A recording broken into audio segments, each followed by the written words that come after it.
자, 하나님 말씀 오늘 제목 한번 같이 할까요? 시작. 내 안에는 누가 존재하는가? 마음속으로 한번 답해 보세요. 내 안에는 누가 존재하는가? 이 질문이 중요한 것 같아요? 안 중요한 것 같아요? 관심이 없는 질문인가요? 너무너무 중요한 질문이에요. 큰 질문이에요. 빅 퀘스천. 이보다 더 어떻게 보면 중요한 질문 없을 것 같은데요. 왜 중요하냐면 이 질문 속에 우리의 삶의 모든 문제의 원인이 담겨 있어요. 원인을 찾아야 되잖아요. 해결하기에 앞서서. 그리고 이 질문은 우리의 모든 문제의 해결을 말하고 있습니다. 뿐만 아니라 우리의 인생의 행복과 불행도 이 질문과 연관이 있어요. 우리의 인생의 성패도 이 질문과 연관이 있어요. 내 가정도, 사랑하는 가족도, 자녀들도 이 질문과 밀접한 관련이 있어요. 한마디로 이 질문은 내 인생 전체를 좌우하는 질문이에요. 그렇습니까, 우리 성도님들? 저만 심각한가요, 지금? 진지한가요? 네. 내 안에 누가 존재하나요? 성도는 이 질문을 아는 사람이에요. 성도는 이걸 아는 사람이에요. 내 안에 누가 존재한다라는 것을 아는 사람이, 그 사람이 바로 그리스도인이에요. 이러한 인식 없이 그냥 교회만 다닌다라는 것은 안타까운 일이죠. 이거 모르며 사는 사람은 진정한 그리스도인이라 할 수 없어요. 누가 존재해야 할까요? 내 안에, 내 마음은 그냥 어떤 하나의 공간이 아니에요. 누군가가 존재하는 공간이에요. 영역이에요. 누가 존재해야 합니까? 정답은 알고 계시나요? 내 안에, 내 마음에, 우리 가정에, 우리 교회에, 내 삶에 누가 존재해야 할까요? 누가 존재해야 됩니까? 바로 하나님. 하나님이 존재해야 돼요. 더 구체적으로 정확하게 우리 안에 거하시는 성령님이 존재해야 돼요. 네? 하나님 외에 다른 것들이 존재할 때 그때 문제가 있는 거예요.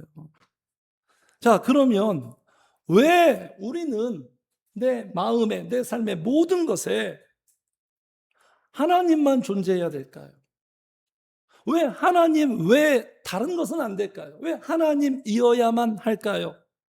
자, 그 질문에 오늘 본문이 뭐냐면 금용한 십계명.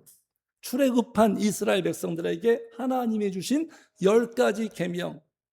너희들은 인생을 이렇게 살아라 주신 복된 말씀이거든요. 삶의 지침인데 그 중에 가장 중요한 첫 번째 계명, 첫 단추예요. 이게 흐트러지면 다 흐트러집니다. 이게 온전하게 되어야 내 삶이 다 온전해지는 거예요. 아까 좌우한다고 말씀드렸잖아요. 왜 우리는 하나님만 내 안에 존재해야 되는가? 왜 하나님 외에는 안 되는가?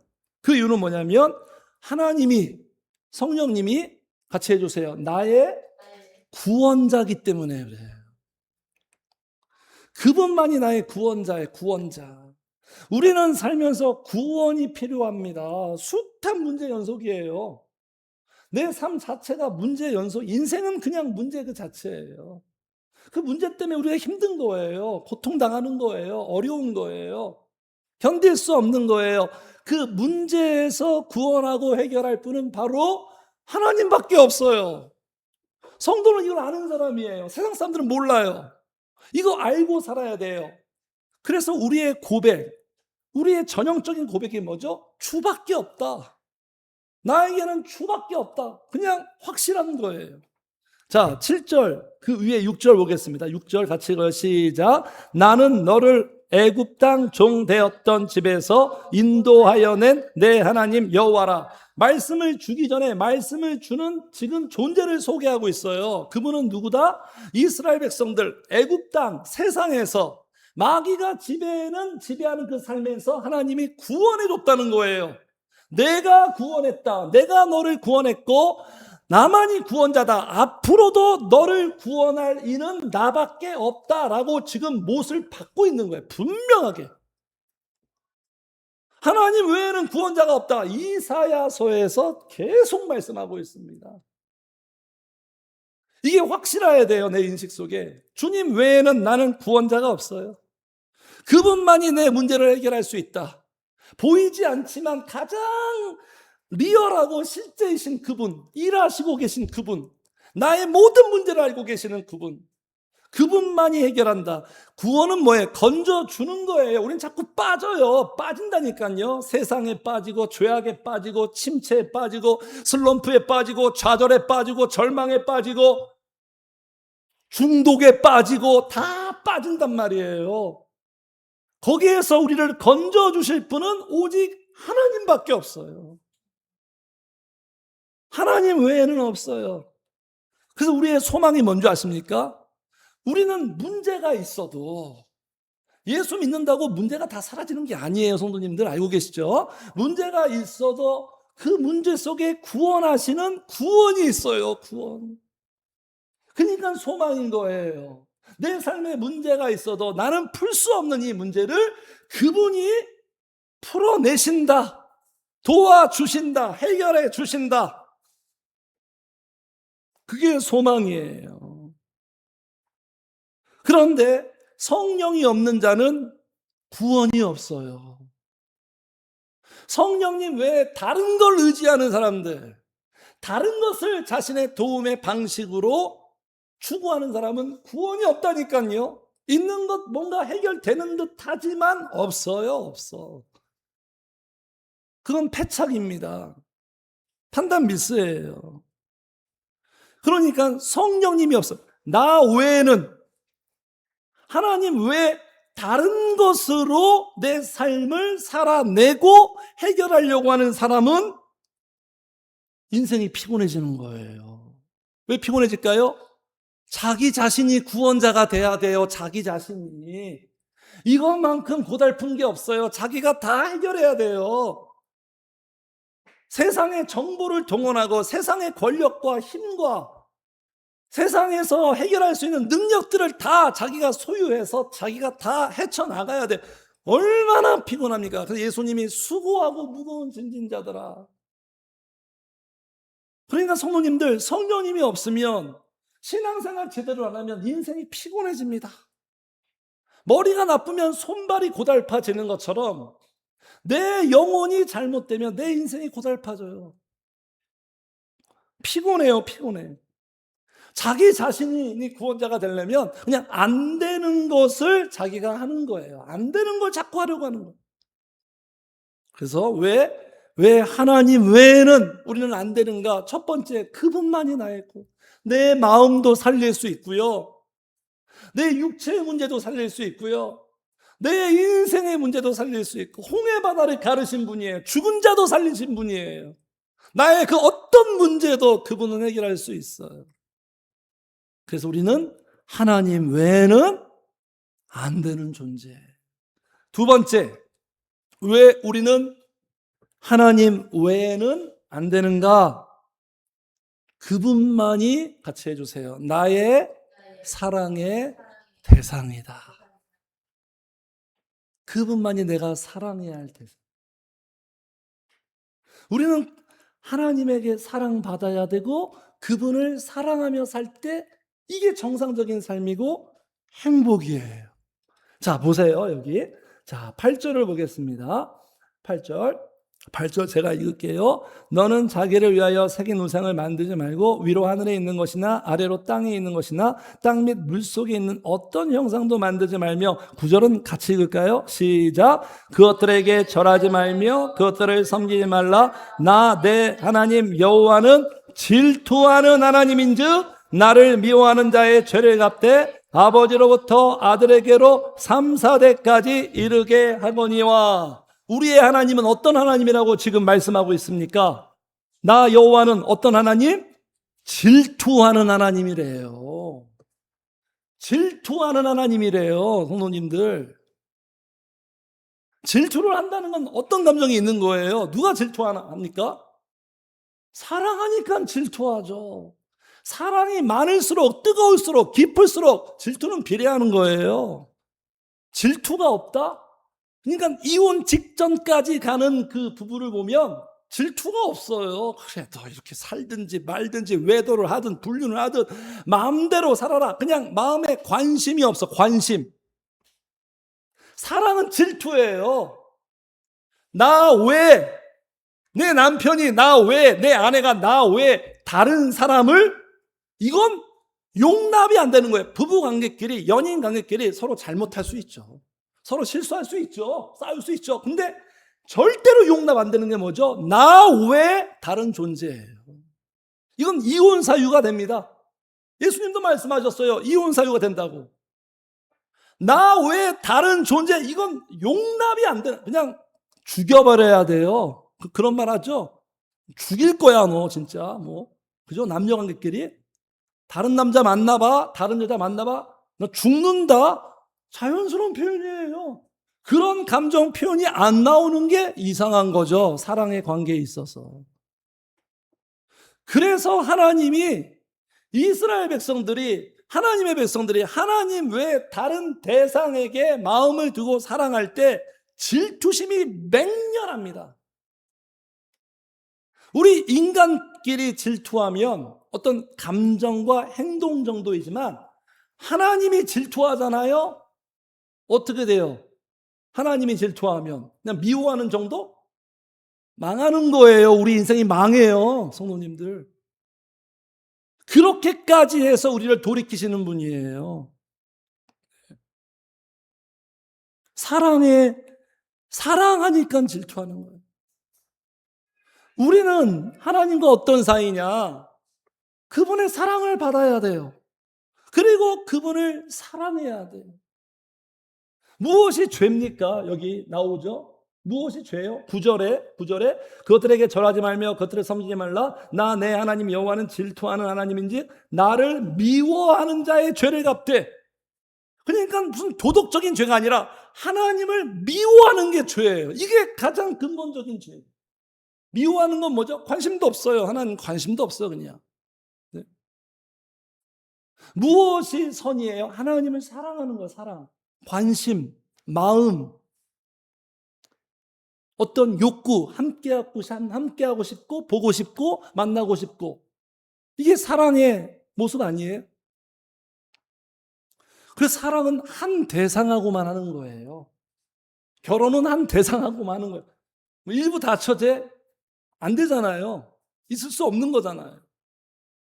그래서 지금 나 외에는 이런 말씀하셨어요. 나 외에는, 하나님 외에는, 성령님 외에는 우리를 사랑해 주는 분이 없어요.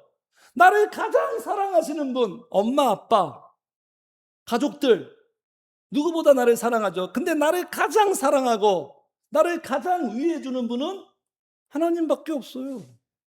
이 사실을 알아야 돼요. 그럴 때 위로가 돼요. 마음이 풀려요. 소망이 돼요. 내 모든 스트레스도 풀리는 거예요. 그리고 내가 사랑할 분은 하나님밖에 없다. 네?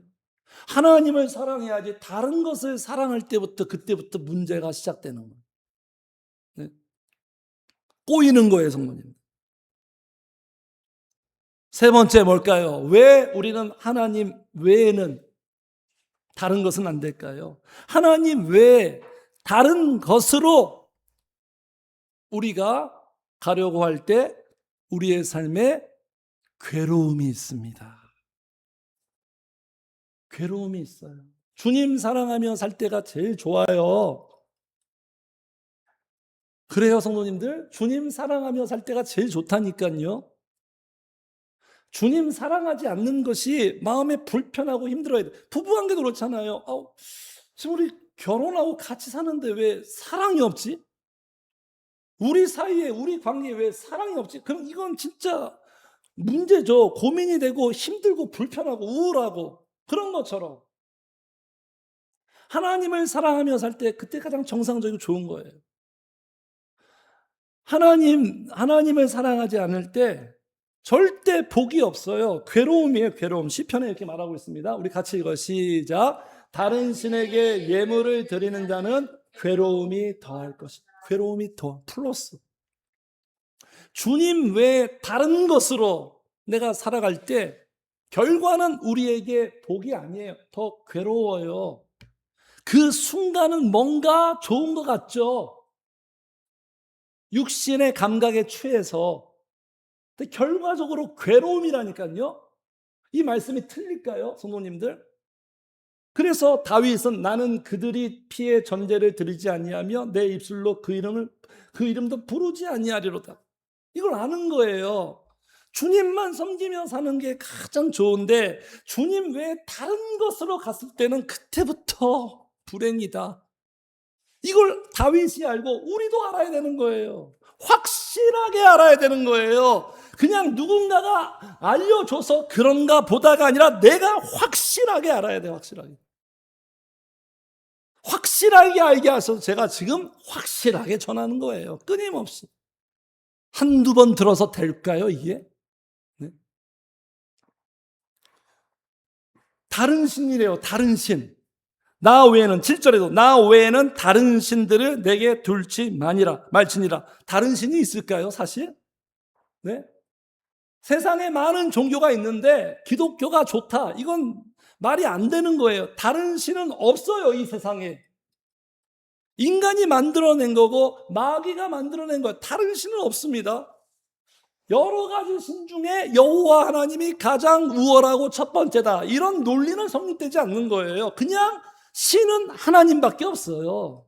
그래서 유일신이라, 유일신. 세상에 종교가 얼마나 많고 세상에 잡신이 얼마나 많습니까? 다 인간이 만들어낸 이야기예요. 하나님밖에. 그러면 성도님들, 이 다른 신을 섬기게 한 존재가 누굴까요? 그것이 알고 싶다. 다른 신들을 섬기게 한 존재가 누구예요? 이 실체 배우도 우리가 알아야 돼요. 추적해 가야 되는 거예요, 말씀으로.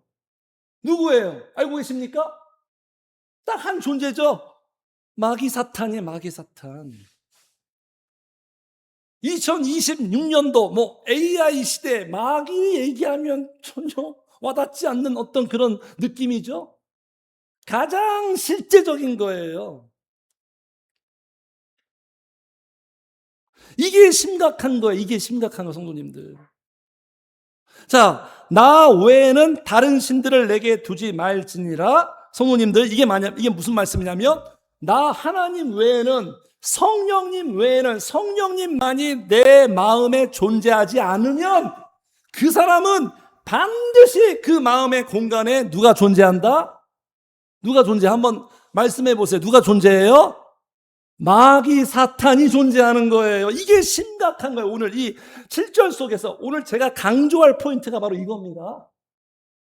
성령님이 존재하지 않으면 그냥 나 혼자 사는 거지 후리하게, 이게 아니라 다 이렇게 생각하죠. 하나님은 진리를 우리에게 알려주는데 마귀 사탄이 존재한다는 거예요. 이게 제일 심각한 거예요. 성령이 없으면, 성도님들, 내 마음에, 내 삶에 성령이 없으면 무조건 그 자리는 마귀 사탄이에요. 네? 그러니까 제가 많이 말씀드려죠. 인간은 무소속이 없다고요. 무소속이 없어요. 이런 사람이, 나는 무신론자야. 나는 아무것도 안 믿어. 무신론자도 없어요. 인간은 성령님께 속하든지 마귀에게 속하든지 둘 중 하나예요.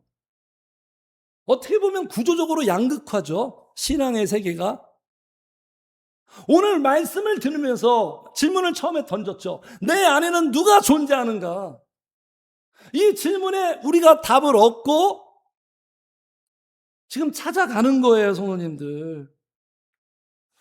나는 예수도 안 믿고, 사람들이 왜 교회 안 가죠? 왜 예수를 안 믿으려고 하죠? 예수 믿고 교회 가면 뭔가 불편해. 뭔가 내 마음대로 자유롭게 살지 못해. 주일날도 교회 가야 되고 난 놀고 싶은데 술 마시고 싶은데 술도 못 마시지. 담배 피고 싶은데 담배도 피지 말라고 하지. 아무튼 제약하는 게 너무 많아. 나를 속박하는 게 너무 많아. 부모님께 제사도 드리고 싶은데 제사도 하지 말라. 왜 이렇게 하지 말라는 게 많을까? 그래서 왜 교회를 안 갑니까? 왜 선택하죠? 나는 자유롭게 살고 싶어.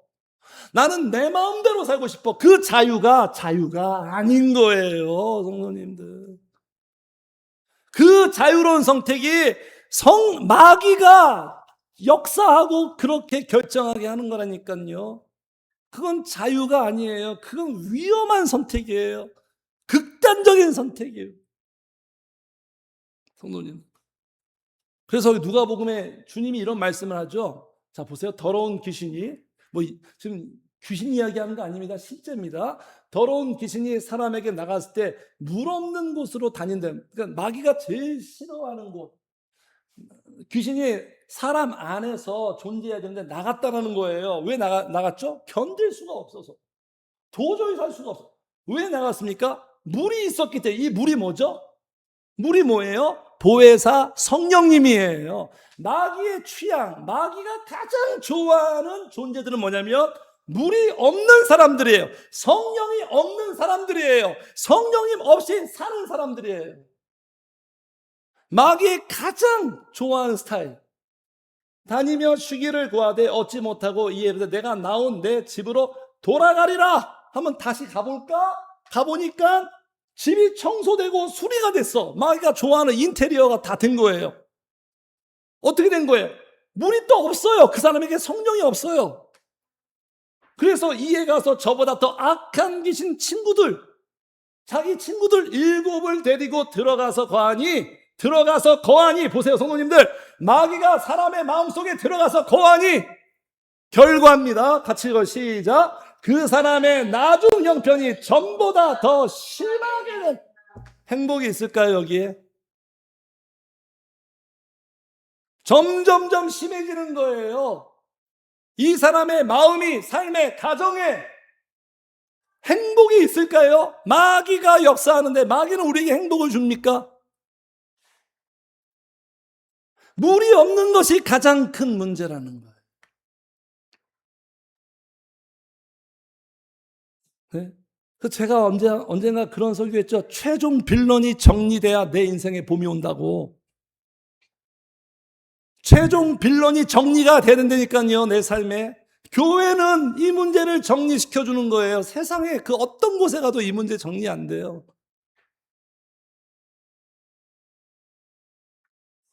마귀 사탄이 내 인생의 문제의 뿌리예요. 원흉이에요, 성도님들.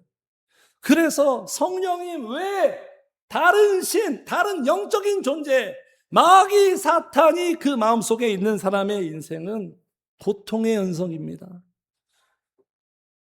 불행의 연속이에요. 삶의 환경이 힘든 게 아니에요. 그 마음 자체가 고통과 불행과 괴로움과 마귀한테 계속 속임 당하고 실패하고 파괴당하고 그냥 인생 자체가 흑역사가 돼. 인생 자체가 지옥이 되는 거예요.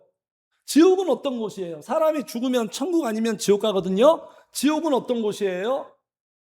지옥은 주님이 없는 곳이 지옥이고 천국은 어떤 곳이에요? 주님이 있는 곳이 천국이에요. 그러면 성령님이 없는데 그 마음이 천국과 같이 될 수 있을까요? 논리상 지옥이죠. 살맛이 안 나죠. 죽고 싶죠. 그러니까 이런 말이 막 나오면 안 돼요, 성도님들. 죽고 싶다. 저도 예전에 많이 했어요. 죽고 싶다라는 말이 나온다. 이건 내 삶이 힘들고 내가 약해서 그런 것도 있지만 내 마음에 성령이 없다는 증거예요. 죽고 싶다. 죽을 것 같은 환경도 성령님은 살만 나게 합니다. 살아가게 해요. 신기한 거예요. 나는 살 수 없다. 나는 너무너무 약해요. 나는 너무 유리멘탈이에요. 그런데 성령님이 내 마음과 생각에 영향을 줘서 그래, 내가 있잖아. 힘내. 내가 널 도울 거야.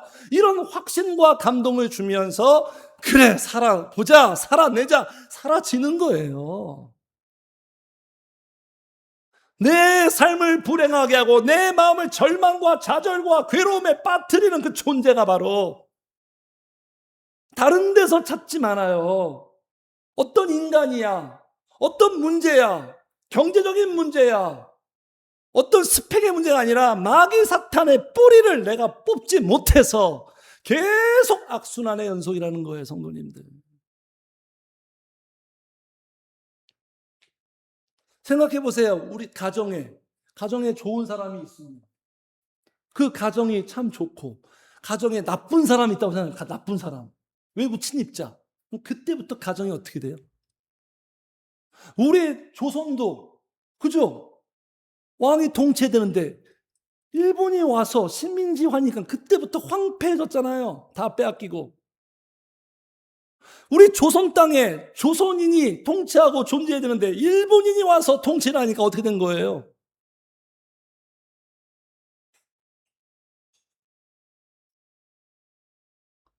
그래서 절대 복이 없어요. 괴로워집니다. 점점 더 심해질걸요. 성도님들, 우리가 여기 계신 분들이 성령님이 없으면 앞으로 인생은 점점 더 심해집니다. 이건 제가 확실하게 예언할 수 있어요. 어떻게 해결할 수가 없어요, 성도님들. 또 몇 가지 더 있는데요.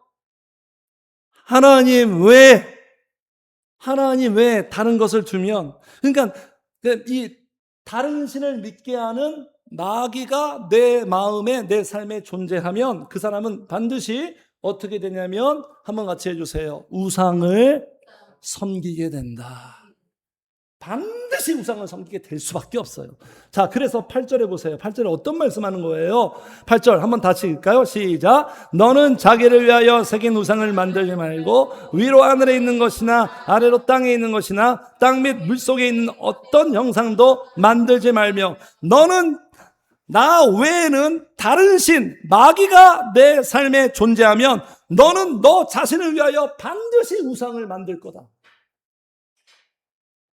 반드시 우상 숭배하게 되어 있어요, 성도님들. 그러니까 마귀는 무조건 성령님 외에 다른 것을 대체하게 만듭니다. 근데 성령님 외에 대신할 존재는 없어요, 내 인생에. 성령님 없게 하는 게 마귀의 전략이에요. 성령님만 없으면 돼요, 인생에. 다른 건 다 쥐어주고 성령님만 없게 만드는 거예요. 근데 우리는 모든 것이 부족해도 성령님만 계시면 돼요. 성령님만 계시면 살 수 있어요.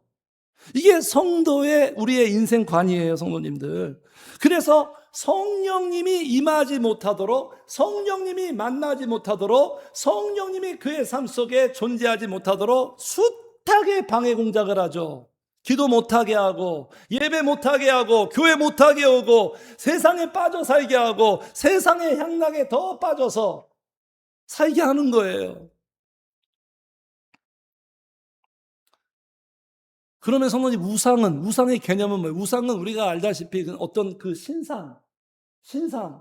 그렇게만 생각하면 나는 우상 숭배 안 하는데, 그렇게 생각할 수 있죠. 근데 우상은 그런 개념이 아니에요. 그렇게 단순한 개념이 아니라, 우상은 뭐냐면 그냥 간단하게 이거예요. 성령님보다, 그러니까 보다 더가 포인트입니다. 성령님보다 내가 더 좋아하는 거, 내가 더 생각하는 거, 생각 많이 하는 것, 성령님보다 내 마음이 더 많이 가는 거, 성령님보다 내가 더 의존하는 것, 성령님보다 내가 더 가치를 두는 것, 그게 우상이에요. 그게 우상이라니까요, 성도님들. 네. 그러니까 예를 들어서 사람이 우상일 수 있어요. 나 자신이 우상해. 나밖에 몰라. 그냥 나 오로지 나를 위하여, 그냥 오직 나르시시즘, 나 그냥 자아도취. 내가 우상이죠. 또는 다른 사람들. 네? 그런 말 하죠. 자식이 우상이야, 뭐 이런 말 하잖아요. 아이돌이 우상이에요, 그 뜻이. 사람이 우상일 수 있고, 물질이 우상할 수 있고, 다 돈을 섬기잖아요. 물질 숭배 시대 아닙니까? 물질이, 성공이 우상이고, 명예가 우상이고, 세상 가치가 우상이고, 세상 문화가 우상이고. 성령이 없으면 이렇게 우상을 섬기게 돼요, 성도님들. 무조건. 왜 그러냐면 인간은요, 신을 섬기고 의존하도록 만들었어요. 처음부터 시스템이. 그러니까 이건 본능인 거예요. 외국 영화도 봐요. 뭐 위기가 오면 오 마이 갓, 뭐 지저스, 죽기 전에 악당도 죽기 전에 지저스 막 그래요. 이건 본능으로 나오는 거예요. 그런데 그 대상이 하나님이 아니라 다른 것을 의존하며 사는 거예요. 자기가 힘들 때, 어려울 때, 외로울 때, 우울할 때 성령님께로 가야 되거든요. 그 순간 성령님을 찾아야 되거든요. 찬양하고 기도하고 예배하고 말씀을 봐야 되는데 다른 것으로 간단 말이에요. 그러면 아무런 해결도 없어요. 더 가중되는 거예요.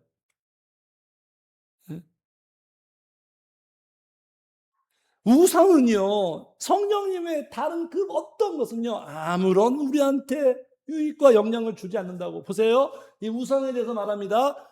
입이 있어도 말하지 못하며, 눈이 있어도 보지 못하며, 귀가 있어도 듣지 못하며, 코가 있어도 냄새, 손이 있어도 만지지 못하며, 발이 있어도 걷지 못하며, 목구멍이 있어 작은 소리도, 한마디로 뭐야? 아무것도 못한다는 거야. 아무것도 못하는 존재한테 인간들이 맨날 비나이다 의지하고 막 그냥 섬기고, 고3 수험생 입시철이 되면 팔공산에 가서 다 새벽 3시부터 그 추운 겨울에 막 비나이다 정서, 아무것도 아닌데, 아무것도 못하는데 이게 무슨 코미디입니까? 하나님 보시기에 블랙 코미디인가요? 같이 읽어요. 시작. 우상을 만드는 자들과 그것을 의지하는 자들이 다 그와 같. 이렇게 되면 안 되잖아요. 결과가 아무것도 못한대요. 의지하는 자, 의지의 의자, 제가 말씀드렸죠? 어떤 신상을 의지하는 게 아니에요. 성령님의 다른 것을 내가 의지하는 것이에요. 아무것도 못해요. 아무것도 해결이 안 돼요. 실효성이 없습니다. 그러니까 오늘 이 말씀이 얼마나 정말 중요한지 아시겠죠? 좀 감이 오시나요? 얼마나 중요한 말씀인지. 하나님 외에는, 자유로운 인간들이 이런 소리를 정말 듣기 싫어합니다. 뭐 선택의 폭이 넓은데 하나님 외에는, 이 시대는 더 그렇죠. 독선적이죠, 그냥 기독교가.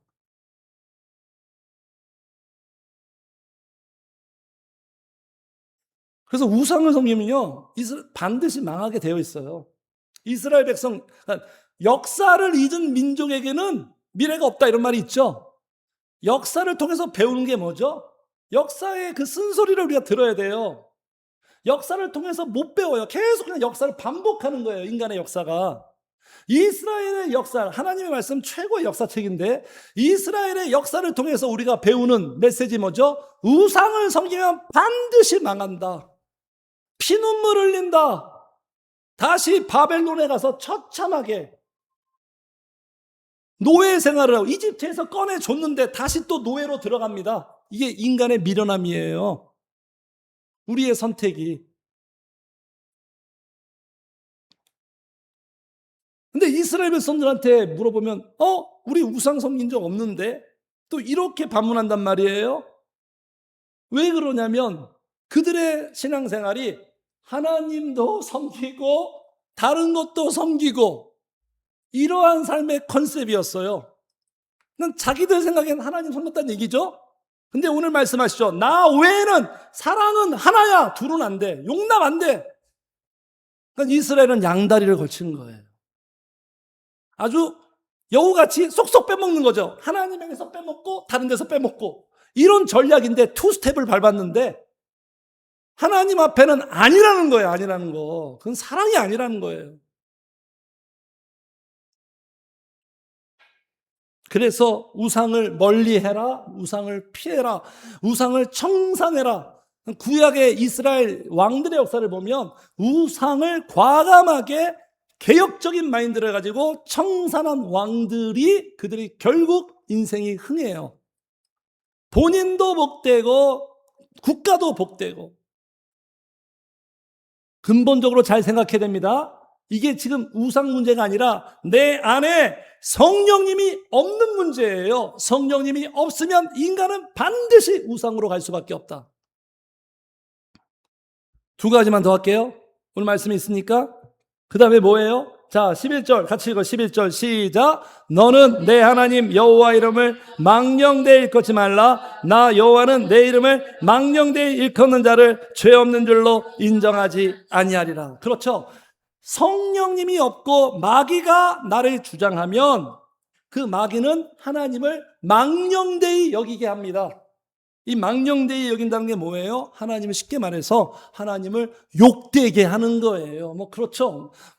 우리의 부모를, 내 아버지를 욕되게 하지 말아라. 내 주군을 욕되게 하지 말아라. 그러잖아요. 사극에서.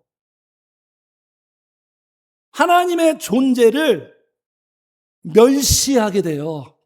멸시하게 되는 거예요. 우리 인간 둘 중 하나예요. 하나님을 귀하게 중요하게 여기든지 하나님을 가볍게 여기든지 둘 중 하나예요. 둘 중 하나라니까요. 성령님이 내 안에 계시면 하나님을 귀하게 여겨요. 존중해요. 근데 마귀가 있으면 이 하나님을 망령되이 여겨요. 멸시해요. 가볍게 여겨요. 경홀히 여겨요. 경홀히 여긴다니까요. 사태 파악을 못해요. 마귀가 그렇게 하게 만들어요. 우리의 생각을. 내 신앙생활하는 거, 예배하고 기도하는 게 얼마나 귀한지를 몰라요. 경험을 못해서 모르기도 하고 우리의 속성이 악해서 모르기도 하고 이렇게 망령되이 여기는 거예요. 그래서 이런 망령되이 여기는 것이 어떤 모습으로 나타나냐면, 그러니까 이게 이 망령되이가 이런 뜻입니다. 너의 사악한 의도로, 한번 같이 해주세요. 사악한 의도로 하나님을 이용하지 말아라. 하나님을 이용해버려요. 이게 마귀의 전략이에요. 그래서 너 교회 가. 예수 믿어. 예배해. 목적이 뭐예요? 너를 위해서. 너의 삶의 안락함을 위해서. 너의 삶의 어떤 성공을 위해서 예수가 필요하잖아. 예수를 이용해야 되잖아요. 그 예수를, 성령을 수단으로 삼게 되는 거예요. 이건 아주 교묘한 거예요. 그러니까 신앙생활이 아니라 종교생활을 하는 거죠. 어차피 우리는 힘들어서 그분이 필요하죠. 그런 측면이 아니에요, 성도님들. 그냥 온통 나 자신을 위해서 하나님이라는 절대 권력을 내가 손을 잡는 거예요.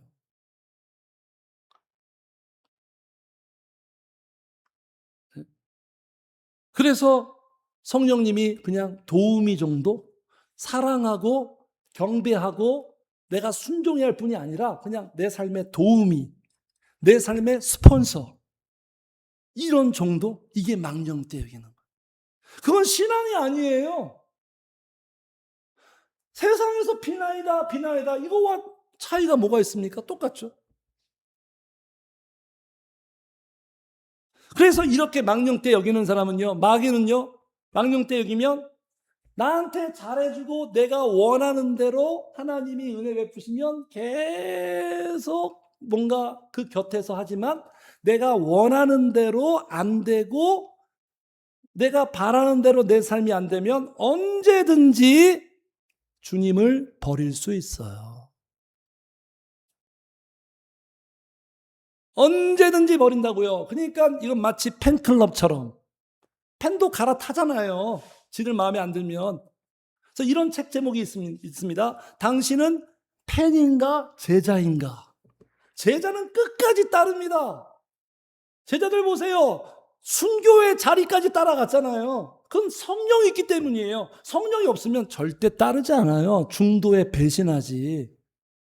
내 마음대로 안 해주면 승질나서 그냥 나 교회 안 다녀. 나 예수 안 믿을 거야. 나 예배 안 해. 나 기도 안 해. 이렇게 딱 그냥 그만둬 버리는 거예요. 이게 마귀가 이렇게 한다니까요, 성도님들. 끝까지 승리할 수가 없어요. 너무나 상황에 따라서 바뀔 수밖에 없어요. 이럴 때 망령되이 여기며 살고 있는, 이럴 때 하나님이 우리에게 이렇게 눈물을 흘리면서 물으실 것 같아요. 한번 같이 해주세요. 남녀 간의 그런 질문이죠. 나는 너에게 뭐냐? 성도님들에게 주님은 누구예요? 뭐예요? 그냥 내 문제, 어떤 문제만 해결해 주는 분? 물론 거기서 시작하시는 거예요. 처음엔 그렇게 시작하는 거예요. 근데 계속 거기에만 머물면 안 돼요. 지난주에 바디메오의 문제를 해결해 준 것도 뭐죠? 주님을 따르기 위해서 해결해 준 거예요. 그래서 성도님들, 마귀가 내 안에 존재하면 이렇게 하나님을 이용해 먹어요. 이용해 먹어. 기회주의자. 좋을 때는 막 할렐루야 하고, 내 삶이 힘들면 막 원망하고 불평하고. 성령님이 계시면 그런 모습에서 점차적으로 달라집니다.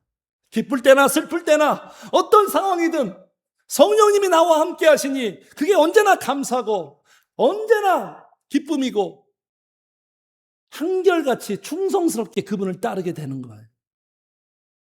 마지막으로 내 안에 성령님이 아니고 마귀가 존재하면 어떻게 살게 되느냐? 자, 같이 읽어요. 12절입니다. 시작. 내 하나님 여호와가 내게 명령한 대로 안식일을 지켜 거룩하게 하라. 그렇죠. 이게 중요한 문제죠. 오늘도 우리가 이 주일이 안식일이에요. 7번째 날, 그죠? 이 하나님의 창조 질서입니다. 창조 원리인데 안식일을 지켜 거룩하게 해야 되는데 마귀가 내 안에 존재하면 안식일을 지키지 않습니다. 안식일을 지키지 못해요. 예배할 수가 없어요. 예배하고 싶은 마음도 없어요. 심지어 예배 드리기는 싫어요. 스트레스예요. 왜 교회 가자는 거야? 예배 시간이 고문이에요. 시간만 보는 거죠. 언제 끝나냐? 지금 제 설교가 언제 끝날 것 같아요, 성도님? 네? 그냥 이 공간 안에만, 몸에만 참여하고 있는 거예요. 마음은 여기 깊숙이 뭔가 들어오지 못하고 있어요. 성령이 없으면 예배는 성령으로 하는 거예요. 요한복음 4장. 하나님은 영이시니 예배하는 자가 영으로 예배할지니라.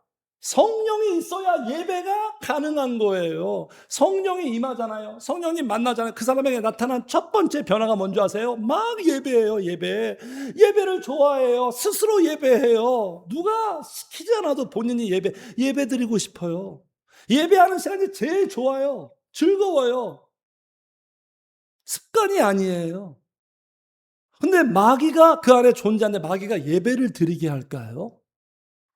마귀가 예배를 막 즐거워하게 할까요? 이 말이 돼요, 성도님들? 그럴 수 없죠. 예배가 얼마나 귀한지를 몰라요.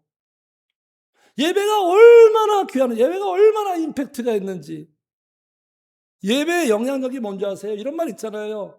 예배에 성공해야 삶이 성공하고 예배가 무너지면 다 무너지고 예배가 세워지면 다 세워지는 거예요. 예배는 기둥이에요, 기둥. 성도님들, 나의 지금 예배 생활을 한번 생각해 보세요. 그거 생각하면 딱 답이 나와요. 지금 내 영적인 상태가. 네?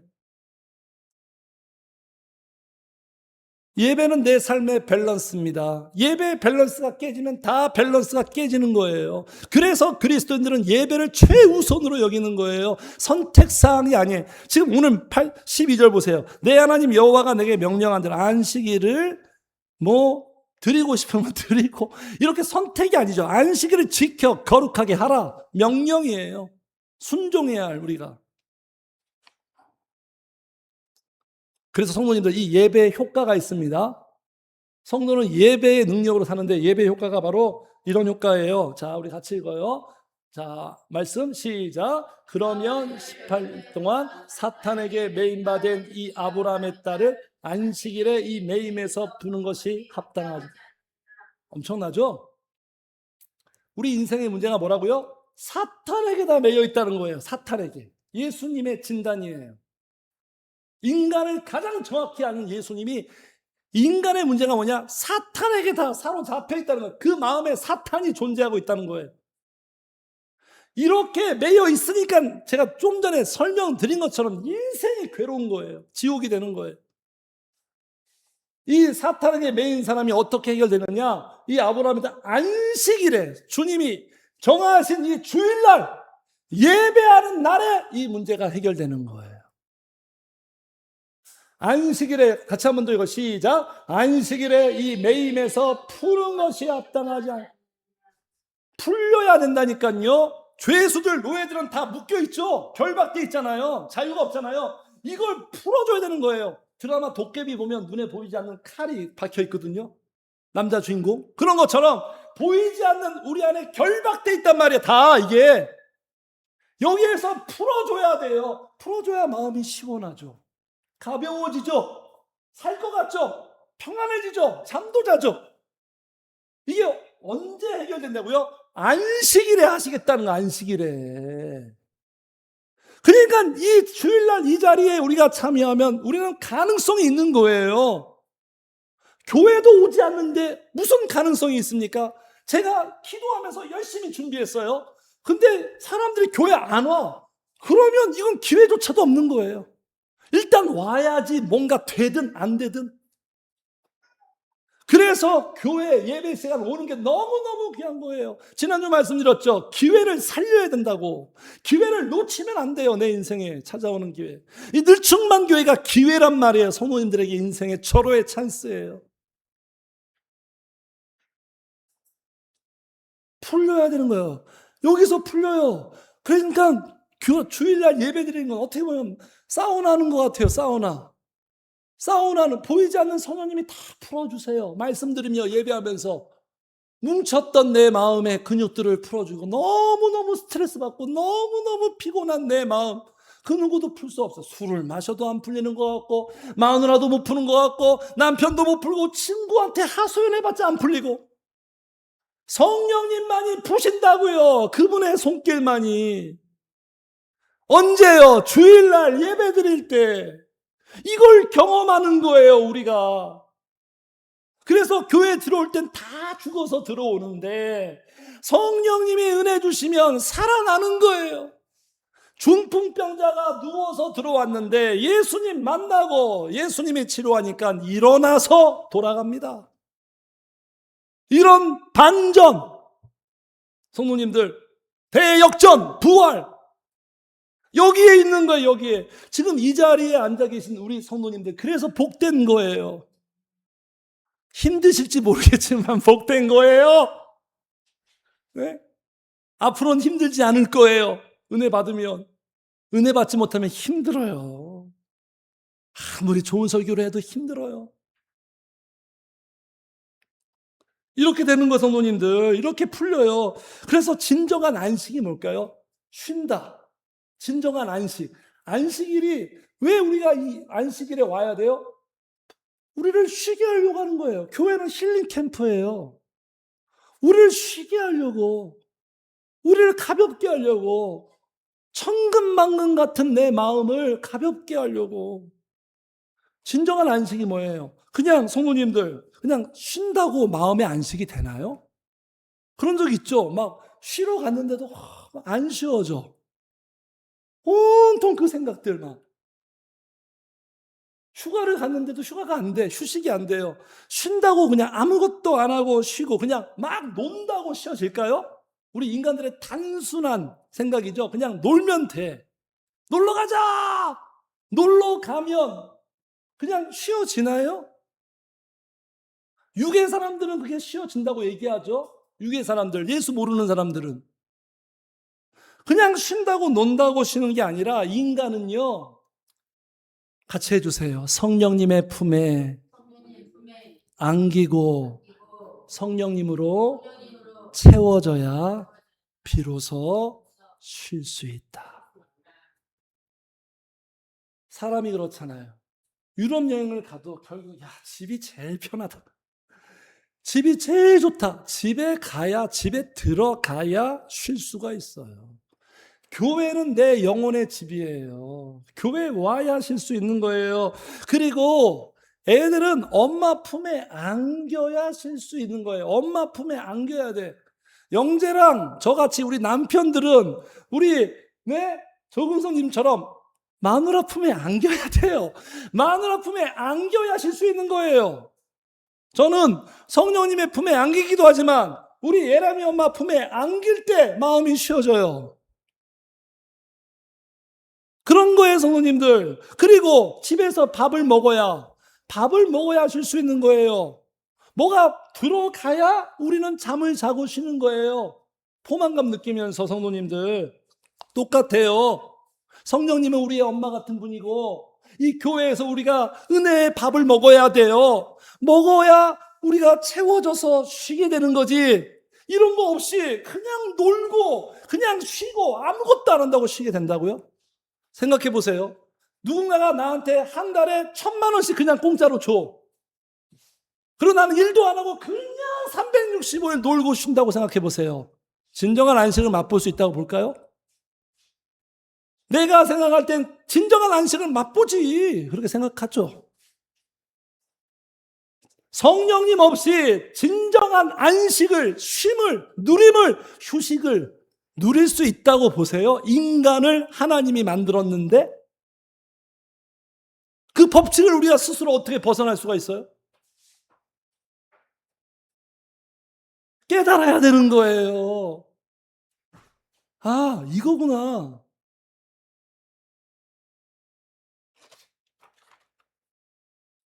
여기까지만 할게요. 다음 주에. 성령님이 없고 마귀가 존재하면 인간관계 다 패게. 그래서 그게 이제 살인하지 말라, 가난하지 말라, 하지 말 짓을 다 합니다. 마귀 짓을 해요. 악마가 돼요, 인간이. 뉴스만 트면 살인, 여고생도 막 흉측, 간음하려고 살인. 사람 죽는 건 요새는 문제도 아니에요. 얼마나 많이 잔혹하게 죽어야 뉴스거리예요. 마귀가 존재하니까 살인하고 간음하고 거짓 증거하고 위증하고 도둑질하고 남의 나라 가서 땅 빼앗고 침략하고 전쟁하고. 성령이 없기 때문에 그래요. 오늘 결론이 뭡니까? 성령이 없기 때문에, 성령을 모시고 살지 않기 때문에. 책 제목 중에 이런 게 있습니다. 같이 해주세요. 내 안에 하나님이 없다. 필립 얀시란 아주 유명한 작가가 쓴 책이거든요. 내 안에 하나님이 없다.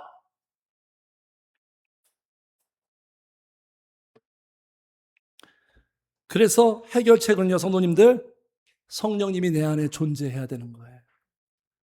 이게 해결책이에요. 성령님이 우리에게 절실합니다. 성령님은 공기예요, 호흡이에요, 물이에요, 생명이에요. 이런 거 없으면 인간이 못 살잖아요. 내 안에 계셔야, 성령님이 내 마음에 계셔야 내 마음도 안정이 되고 내 마음도 좋고 내 마음도 좋아지고 내 마음도 변화되고 내 마음도 행복해지고 힘든 일이 있어도 내 마음이 괜찮고 이겨낼 수 있는 거예요. 그 외에는 없어요.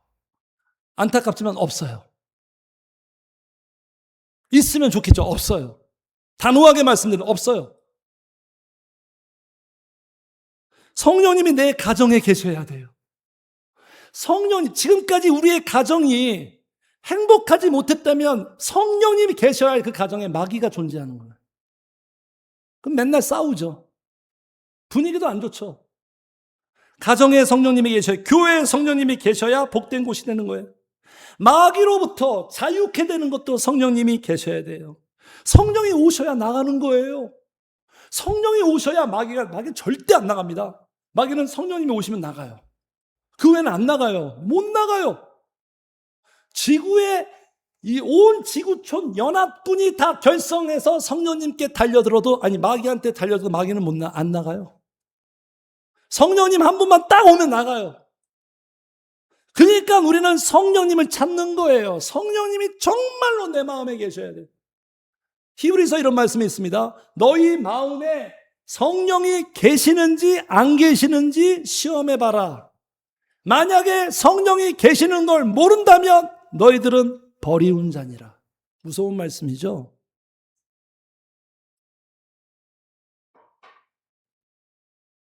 성령님이 계셔야 인간관계도 화목되고, 성령님이 계셔야 사랑의 관계가 되고 우상 아웃시킬 수 있고요. 그리고 망령되 여기지 않고 성령님이 계셔야 예배도 할 수 있고요. 이게 다 하나로 다 흐르는 거예요. 물 흐르듯이. 그래서 성도님들, 무엇보다도 내 삶의 제일 중요한 부분, 제일 우선순위, 반드시 해결해야 할 최우선이 뭔지 아세요? 성령님이 내 안에. 성령님을 구하셔야 되는 거예요. 성령님이 살면서 어떤 입시 그리고 취업하려고 얼마나 애썼습니까? 그런 마음으로 신앙생활 한다면 벌써 다 해결됐을걸요? 다 해결됐을 거예요. 근데 그런 마음이 너무너무 없는 거예요. 세상에서는 막 대학 들어가려고 취업하려고 어떤 문제 해결 그렇게 뛰어다니고 그렇게 열심 내면서 성령님을 만나려고 하는, 성령님을 내 안에 은혜 부으려고 하는 일은 너무 상대적으로 너무 거의 없다시피 하지 않습니까? 이게 문제라는 거예요. 성령님을 구하고 찾고 두드려야 돼. 이건 선택이 아니라 생존이에요. 네? 그래서 주님이 이렇게 말하죠. 이거 마지막 말씀이에요. 같이 읽어 시작. 내 안에 거하라. 나도 너희 안에 거하라. 보세요. 내 안에 거하라. 먼저 우리가 성령님 가까이 하고 성령님 찾으라는 거예요. 그러면 나도 너희 안에 거하리라. 네가 시작하면 나도 시작할 거야. 네가 선택하면 나도 선택한다. 네? 선 우리가 거하고 후 그분이 우리한테 오시는 거예요. 가지가 포도나무에 붙어있지 아니하면 스스로 열매를 맺을 수 없음 같이 너희도 내 안에 있지 않으면 가지가 나무에 떨어지면 죽은 거잖아요. 생명력 없고. 이런 관계란 말이에요. 그래서 성도님들 무엇보다도 그 어떤 것보다도 내 안에 성령님이 꼭 존재하도록 성령님을 구하고 찾고 만나고 내 마음을 이렇게 텅 비게 내버려 두면 안 돼요. 마귀한테 찬스 주는 거예요. 이렇게 교회 와서 예배드리고 기도하고 말씀으로 성령으로 은혜로 꽉꽉 채워놔야 돼. 그럴 때 모든 것이 복되고 승리하는 삶 되시기를 성령으로 가득하시기를 주의 이름으로 축복합니다. 아멘. 우리